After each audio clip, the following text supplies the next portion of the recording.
दोस्तों, नरोत्तम मिश्रा जब चुनाव हारे थे उसके बाद बाजार में एक चर्चा चली थी। चर्चा ये चली थी कि भारतीय जनता पार्टी के बड़े बड़े नेताओं ने उन्हें साइडलाइन करने के लिए जानबूझकर चुनाव हराया है। उसके बाद में नरोत्तम मिश्रा जो रोजाना मीडिया में आते थे वो अचानक से मीडिया से दूरी बनाने लगे और रोजाना प्रेस ब्रीफ करते थे, क्योंकि पद पावर बचा नहीं था। इस वजह से नरोत्तम मिश्रा मीडिया से दूर रहने लगे। उसके बाद में कई बार उन्होंने शायरियां बोली कि मैं समंदर हूं, मैं लौट कर जरूर आऊंगा, लेकिन शायद ये शायरियां भारतीय जनता पार्टी को सुनाई नहीं दी। नरोत्तम मिश्रा जैसा दबंग नेता जिसकी कार्यशैली वाकई में एक हिसाब से देखा जाए तो जो गृह मंत्री का किरदार मध्य प्रदेश में उन्होंने निभाया था, वाकई में वो सटीक किरदार था। एक गृह मंत्री का लहजा, एक गृह मंत्री की बोलचाल इसी तरीके से होना चाहिए थी।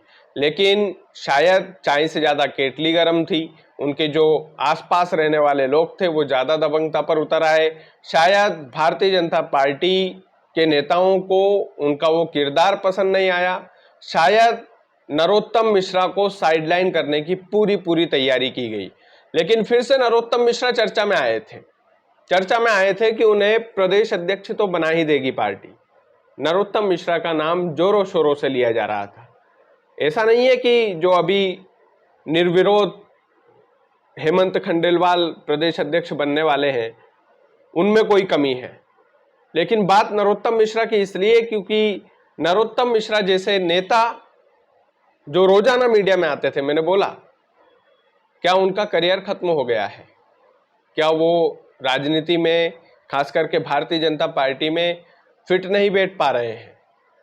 क्योंकि प्रदेश अध्यक्ष की बड़ी उम्मीद थी कि नरोत्तम मिश्रा को ये पद सौंपा जाएगा, लेकिन ये पद भी उनसे छीन लिया गया। दोस्तों, छीना गया या फिर पार्टी ने जो काबिल नेता था उनको बनाया गया, जो परिश्रम करने वाले नेता हैं उनको बनाया गया, या जिनकी पकड़ अच्छी थी आरएसएस में और मोहन यादव से जिनके कनेक्शन अच्छे थे मुख्यमंत्री वर्तमान में, उनको ही मनोनीत किया गया। उनको ही बोल दिया गया कि भैया आपके विपक्ष में कोई नहीं लड़ेगा चुनाव, आप ही हमारे प्रदेश अध्यक्ष हो। एक तरीके से यही हुआ। नरोत्तम मिश्रा देखते रह गए। नरोत्तम मिश्रा से अभी कई सारे सवाल लोगों के मन में पूछना है उनसे कि भैया आप किस गुट के नेता हो या किसी गुट के नहीं बचे हो। नरोत्तम मिश्रा से ये पूछना है लोगों को कि आप जो इतनी दबंगई से, इतने धाकड़ तरीके से गृह मंत्री का किरदार निभा रहे थे, उस किरदार में क्या कमी रह गई थी जो भाजपा के नेताओं को खटकने लगी। कई सारे लोगों को यह पूछना है नरोत्तम मिश्रा से कि अब आगे आप राजनीति करोगे या नहीं करोगे, या फिर राजनीति से संन्यास ले लोगे। क्योंकि नरोत्तम मिश्रा पर अब क्या गुजर रही होगी भाई, वो उनके दिल की वो जाने। हर नेता चाहता है कि उसके पास पद रहे, हर नेता चाहता है कि उसके पास पावर रहे। कोई भी नेता, कोई भी पॉलिटिशियन ये नहीं चाहता होगा कि भैया उसके पास पद पावर सब खत्म हो जाए। आज 77-78 साल के हैं दिग्विजय सिंह, लेकिन कुर्सी का मोह ऐसा है कि भैया हमेशा सत्ता में बैठते हैं। कुर्सी का मोह ऐसा है कि इतने बड़े विरोधी होकर भी किसी न किसी पद पर बैठे रहते हैं। कारण क्या है? कारण है कुर्सी का मोह।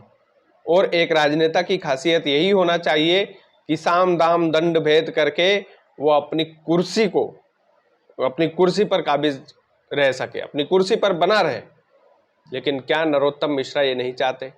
बिल्कुल चाहते होंगे, निश्चित तौर पर चाहते होंगे, लेकिन कौन नहीं चाहता? भारतीय जनता पार्टी में ऐसे नेताओं की तलाश करनी होगी नरोत्तम मिश्रा को जो अंदर ही अंदर उन्हें काटते हैं। भारतीय जनता पार्टी में नरोत्तम मिश्रा की अब कितनी हैसियत बची है, इस पर भी चर्चा जरूर होना चाहिए। चर्चा इसलिए भी जरूरी है क्योंकि नरोत्तम मिश्रा, मैंने बोला ना कि एक जो लीडरशिप क्वालिटी है वो तो उनके अंदर थी, इस बात में कोई दो राय नहीं होना चाहिए। लेकिन फिर भी प्रदेश के अध्यक्ष नहीं बनाए गए। प्रदेश के अध्यक्ष में ऐसा नहीं है कि हेमंत खंडेलवाल जी का नाम नहीं चल रहा था। हेमंत खंडेलवाल जी का भी चल रहा था, नरोत्तम मिश्रा का भी चल रहा था, और भी कई सारे लोग थे जिन पर कयास लगाए जा रहे थे। लेकिन अंत में हेमंत खंडेलवाल ही प्रदेश अध्यक्ष बनाए गए। निर्विरोध बनाए गए, कोई उनके विपक्ष में खड़ा तक नहीं हुआ। नरोत्तम मिश्रा और भी जो लोग बाकी के लोग थे, उन लोगों को ऐसा कौन सा लॉलीपॉप दिया होगा भारतीय जनता पार्टी ने कि वो हेमंत खंडेलवाल के लिए राजी हो गए। और राजी हुए कि नहीं हुए, अभी तो नरोत्तम मिश्रा को मीडिया के सामने आकर बताना चाहिए इसकी पूरी हकीकत। तो उनकी राजनीति पर भी सवाल उठने लगे हैं कि अब आगे का सफर नरोत्तम मिश्रा का रहेगा या नहीं रहेगा। आगे का सफर नरोत्तम मिश्रा तय करेंगे कि नहीं तय करेंगे राजनीति में। नरोत्तम मिश्रा जो वर्तमान में अभी कुछ भी नहीं है, भारतीय जनता पार्टी ने उन्हें प्रदेश अध्यक्ष नहीं बनाया। लोग बोलते हैं कि भैया भारतीय जनता पार्टी के बड़े बड़े नेताओं ने गुटबाजी करके उन्हें चुनाव हरा दिया।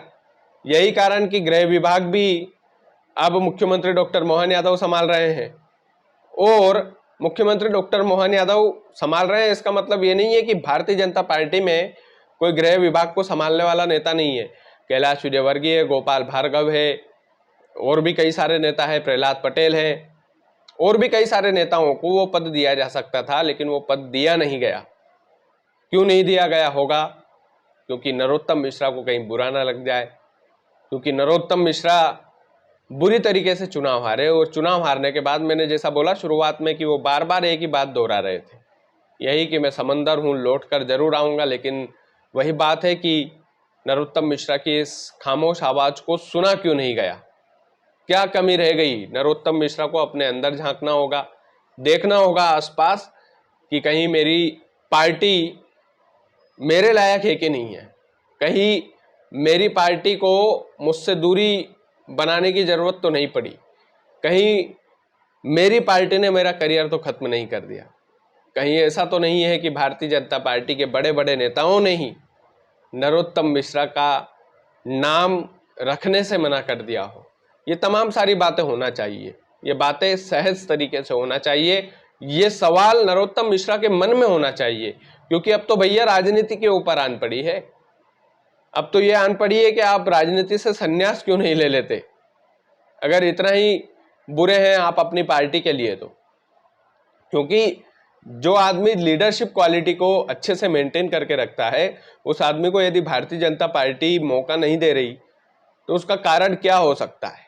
किस वजह से उनके राजनीतिक करियर पर सवालिया निशान उठाए जा रहे हैं? किस वजह से ये मुझे भी बोलना पड़ रहा है कि कहीं नरोत्तम मिश्रा ऐसा तो नहीं कि संन्यास लेने वाले हैं, कहीं ऐसा तो नहीं कि नरोत्तम मिश्रा जो है वो अपने आप में शक करने लगे कि भाई मुझ में क्या कमी है। ये तमाम सारे सवाल नरोत्तम मिश्रा को लेकर बाजार में गर्म है, बाजार पूरी तरीके से, और दतिया कल पूरी तरीके से सुन्न पड़ गया होगा, क्योंकि नरोत्तम मिश्रा वहां के धाकड़ नेता है। लेकिन ये नरोत्तम मिश्रा को ही टटोलना होगा कि पार्टी उनमें क्या कुछ नहीं देख पा रही है। बाकी आप लोग वीडियो को ज़्यादा से ज़्यादा शेयर कीजिएगा। चैनल यदि आपने सब्सक्राइब नहीं किया है तो प्लीज़ कर लीजिएगा। बहुत बहुत धन्यवाद।